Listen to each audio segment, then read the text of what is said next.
فرش التراب يضمني وهو غطائي. تو اب دو مسئلے میں یہاں حل کر دوں. جو لوگ کہتے ہیں حضور کو علم غیب نہیں تھا اور جو کہتے ہیں تھا، بدقسمتی سے دونوں نے ڈیفینیشن علیحدہ کر لی. جو ڈیفینیشن نفی کرنے والوں نے کی ہے اس کی وجہ سے، اس کے اعتبار سے واقعتاً نہیں تھا. انہوں نے ڈیفینیشن یہ کی ہے، تعریف یہ کی ہے، وہ علم جو خود حاصل ہو جائے. اللہ کا عطا کردہ علم جو ہے وہ کہتے ہیں وہ غیب نہیں ہے. تو وہ بھی مانتے ہیں کہ ہر علم جو حضور کو حاصل ہے وہ اللہ کا عطا کردہ. میں سائی والی میں یہ سارے مرحلے میں نے طے کیے نا اپنے زمانہ طالب علمی میں. مولانا منظور احمد شاہ صاحب ہیں سائی وال میں ایک، میں ان کے پاس حاضر ہوا. میں نے کہا جی یہ مسئلہ کیا ہے علم غیب کا، مجھے ذرا سمجھائیں. انہوں نے ایک کتاب اپنی نکالی کہ دیکھیے صاحب، ہم حضور کے علم کے بارے میں یہ باتیں مانتے ہیں. حضور کا علم حادث ہے، قدیم نہیں ہے. حضور کا علم محدود ہے، لامحدود نہیں ہے. حضور کا علم عطا کردہ ہے، ذاتی نہیں ہے. میں نے کہا یہ تین باتیں اگر آپ مان لیں تو میرا تو جھگڑا کوئی نہیں آپ سے. ہوتا کیا ہے جب آئیں گے وعظ میں، خطابت میں، تو عالم ما کان وما یکون، اب الفاظ وہ استعمال کر جائیں گے. ایک واعظ ہے، عام مقرر ہے، واہ واہ ہوتی ہی نہیں، نعرے لگتے ہی نہیں، محفل میں گرمی آتی نہیں جب تک کہ ایسے مبالغے نہ کریں. لیکن وہ چیز لکھی ہوئی ان کے ہاں ہے کہ حضور کا علم حادث ہے، قدیم نہیں ہے. حضور کا علم محدود ہے، لامحدود نہیں ہے. حضور کا علم عطائی ہے، ذاتی نہیں ہے. ان تینوں چیزوں کے بعد کوئی بڑے سے بڑا وہابی اور بڑے سے بڑا اہل حدیث بھی انکار نہیں کرتا.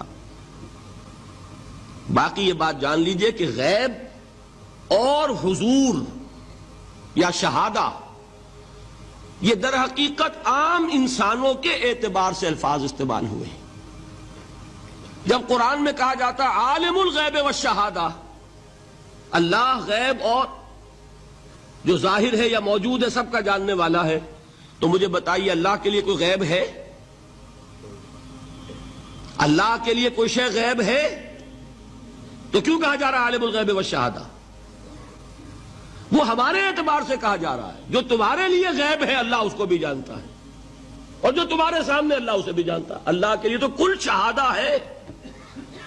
کسی شے کا لا یعزب عنہ مثقال ذرۃ فی السماوات والارض، آسمانوں اور زمین کا ایک ذرہ بھی اس سے غائب نہیں ہوتا. غیب کا وجود کیا اللہ کے لیے؟ تو یہ الفاظ مستعمل ہیں ریلیٹو ہمارے اعتبار سے، اور ہمارے اعتبار سے جو شے غیب ہے اس میں سے ایک حصہ اللہ دیتا ہے نبی کو، تبھی تو نبی بنا. فرشتے کو دیکھا، فرشتہ ہمارے لیے غیب ہے. جنت دکھائی کہ نہیں دکھائی، ہمارے لیے غیب ہے کہ نہیں ہے. دوزخ کا مشاہدہ کرایا کہ نہیں کرایا، ہمارے لیے وہ غیب ہے کہ نہیں ہے. جو چیزیں ہمارے لیے غیب ہیں انہی کے پردے اللہ کچھ اٹھاتا ہے، کل غیب نہیں. کل غیب کا علم ہو جائے گا تو وہ شرک ہو جائے گا. کل کا لفظ جہاں آیا شرک ہوا. جب آپ کہہ رہے ہیں محدود ہے، لا محدود نہیں ہے، تو کل کا لفظ استعمال نہیں کر سکتے. لیکن غیب میں سے کچھ علم دیا گیا تبھی تو نبی بنا، ورنہ میرے اور نبی میں فرق کیا ہوا پھر؟ البتہ یہ کہ وہ غیب کا علم ہو یا حاضر کا علم ہو، سائنٹیفک نالج ہو یا وحی کا علم ہو، کوئی بھی علم ہو، آیت الکرسی کے الفاظ نوٹ کیجئے، یعلم ما فی السماوات وما فی الارض، وہ جانتا ہے. ولا یحیطون بشیء من علمہ الا بما شاء، مخلوق میں سے کوئی بھی اس کے علم میں سے احاطہ نہیں کر سکتا مگر جتنا وہ چاہے. اب یہ بات علیحدہ ہے کہ ہم کون ہیں طے کرنے والے کہ ناپیں بیٹھ کر کہ اللہ نے ابراہیم کو کتنا علم دیا. ہم ناپ سکتے ہیں؟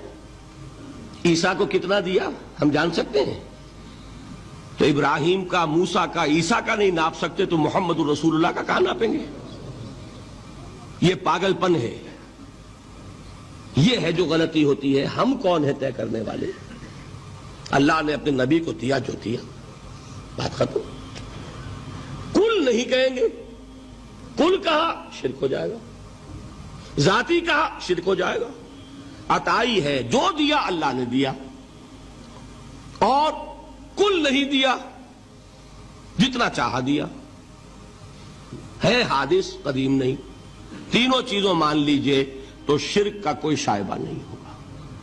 باقی جہاں ایک طرف قرآن میں وہ آیات ہیں کہ اللہ کے غیب کو کوئی نہیں جانتا، ٹھیک، وہاں یہ بھی ہے کہ لا یظہر غیبہ، لا یظہر علی غیبہ الا من ارتضی بالرسول، وہ اپنے غیب پر قابو نہیں دیتا مگر اپنے رسول میں سے جس کو چاہے۔ یہ دونوں آیتیں قرآن کی ہے کہ نہیں؟ اسی لیے در حقیقت جو غیب کی نفی کرتے ہیں حضور سے، وہ کہتے ہیں کہ از خود معلوم ہونے والی شے غیب ہے۔ ہم کہتے ہیں از خود تو کوئی بھی شے کسی کو معلوم نہیں، ہمیں حاضر کا علم بھی اللہ ہی دیتا ہے تو ہوتا ہے، غیب کا تو بہت دور کی بات ہے۔ یہ مسئلے بڑے سیدھے ہیں، خام خواہ ہم نے پیچیدہ بنایا ہوا ہے۔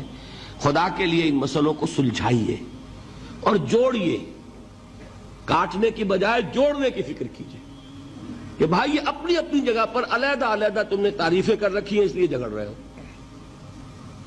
ورنہ دونوں باتیں صحیح ہیں۔